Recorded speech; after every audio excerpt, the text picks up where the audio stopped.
Par les temps qui courent, on n'entend plus parler de Greta Thunberg. Cela m'attriste fort, comme vous pouvez vous en douter, parce que du coup, je n'ai plus grand-chose à raconter sur elle.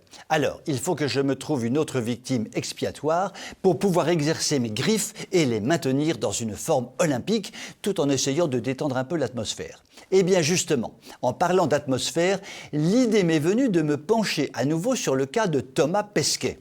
Et là, surprise incroyable mais vraie, Pesquet n'est pas sans rapport avec Greta, comme vous allez le voir. Rappelons-nous, Thomas Pesquet est le spationaute français qui travaille pour Elon Musk.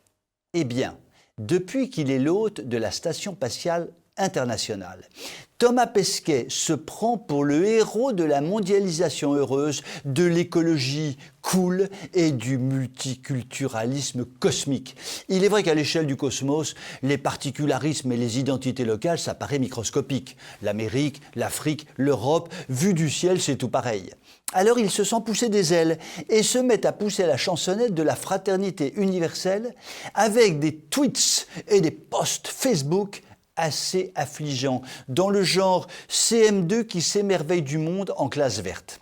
Ça se décline sous de multiples formes, un peu comme dans les albums d'Alice au Pays des Merveilles. Thomas Pesquet et l'égalité homme-femme.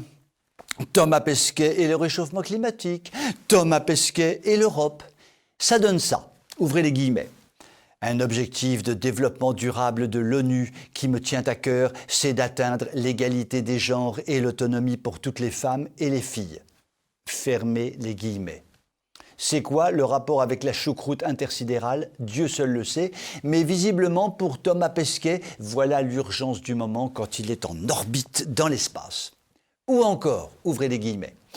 On a parfois tendance à oublier les bienfaits de l'Europe tellement nous y sommes habitués. Fermez les guillemets.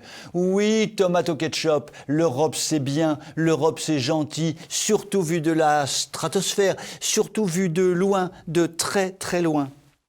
Ou encore un petit couplet qui plairait beaucoup à Greta. Je vous l'avais dit qu'il y avait un rapport entre Thomas et Greta. Ouvrez les guillemets. Ce sont toujours les zones les moins peuplées qui sont les plus belles. Fermez les guillemets. L'homme, c'est moche, la planète sans homme, c'est mieux. Avec une telle dégoulinade de bons sentiments, je me demande comment il fait le Pesquet pour travailler avec du matériel et des personnes russes et ne pas avoir de crise d'urticaire anti-poutinien. Mystère de la science. Mais le pompon stratosphérique est assurément atteint quand Thomas se prend d'amour pour la religion de tolérance et de paix qu'est l'islam. Car oui, mesdames et messieurs, depuis l'azur étoilé, Thomas Pesquet a fêté l'Aïd. Et pour l'occasion, il a posté une photo spatiale de la Mecque et a souhaité à tous une joyeuse fin du Ramadan. Il faudrait peut-être lui expliquer qu'il n'aurait pas été mal non plus de fêter l'Ascension. En ce jour béni pour les chrétiens, Jésus est monté au ciel, mais Thomas Pesquet n'a pas dû le croiser. Décidément, Thomas Pesquet, c'est comme les étoiles, il faut l'admirer de loin. Je vous souhaite une très bonne soirée.